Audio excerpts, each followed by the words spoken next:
Hello, on the screen is a summary of what I will go over in this video. Make sure to watch to the end so you don't miss anything. Step 1. Lower your graphics settings starting with resolution and texture quality. If you're playing at 4K, drop it down to 1440p or 1080p, which will immediately reduce the load on your GPU and boost your frame rates significantly. Step 2. Disable ray tracing and ambient occlusion in your video settings. These features look great, but they're huge performance killers, so turning them off will give you a massive FPS increase without sacrificing too much visual quality. Step 3. Close background applications like Discord, Chrome, and streaming software that consume RAM and CPU resources.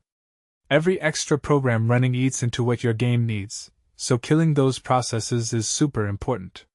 Step 4. Update your graphics drivers to the latest version available for your GPU. Whether you have an NVIDIA or AMD card, outdated drivers cause stuttering and lag, so check for updates regularly to stay optimized. Step 5. Verify your game files through Steam or your platform launcher.